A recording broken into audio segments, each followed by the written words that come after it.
Ach so, wunderbar, it's an eisbein, it's wonderful, you know. It's one of the most famous examples of German cuisine is the eisbein. It's a pork shank and sometimes it's marinated or pickled, sometimes it's smoked, but it's often grilled or broiled or cooked for a very, very long time. In Germany, they often serve it either with sauerkraut, which is fermented cabbage, or Kartoffel, which is mashed potatoes. However, in Germany, the natural choice for pairing goes for beer, but first, we're not in Germany, and it's not because in South Africa we start having very good craft beers that we have to go for beers.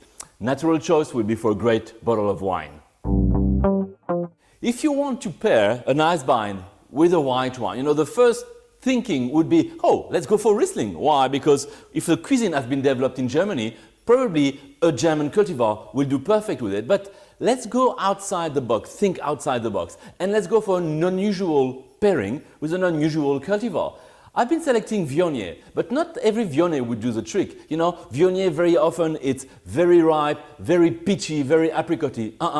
That will not go with the eisbein. We need something more steely, more refined, more mineral. And that's why I've been selecting the Creation Viognier 2015. Why? Because it's more flowery on the nose than fruity, and it's more restrained on the palate with a good acidity to finish. Viognier can be very low acidity, but due to the cool climate, the Creation Viognier will go very well with this juicy, meaty, fatty eisbein. And that's an unusual food pairing, but that's a very good food pairing. There is no conflict of interest. I love Pinot, I will talk about Pinot, but hey, everybody should love Pinot. So let's talk about the eisbein. You know, for many people, pork means fat, but because it's slow cooked, slow roasted for hours, the eisbein meat is actually very lean on the palate, which means you can afford something more elegant with it. That's why I've been selecting a Pinot Noir. A Pinot Noir from Benguela Cove 2014, it's from Walker's Bay. Why? You got all this red berry, blackberry, almost slightly cooked strawberry jam, and the medium body is not overpowering the eisbein, which makes it a very good match with it. And it's Pinot. Pinot could go with almost everything, but makes the eisbein very delicate. Goes very well with it. I know I love Pinot, you will love Pinot, but you will love the eisbein with it.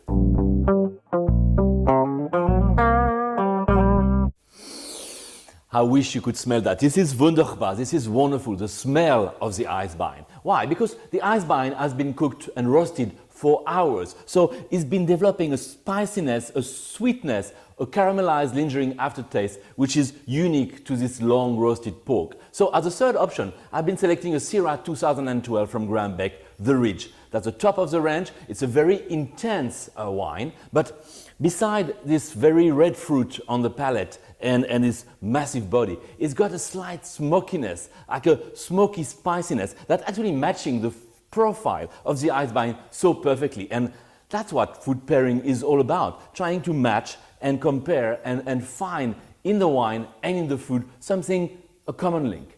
That's what we're having with this Syrah 2012. Miss Piggy, Miss Piggy, Miss Piggy, is that you? You know, it's coming from a frog, so it might be my old friend in my plate today. I'm even not sure that the Muppet Show was so successful in Germany, but if it was, more than likely Miss Piggy would have been abducted and end up in a plate like that, and I might be enjoying her a lot today.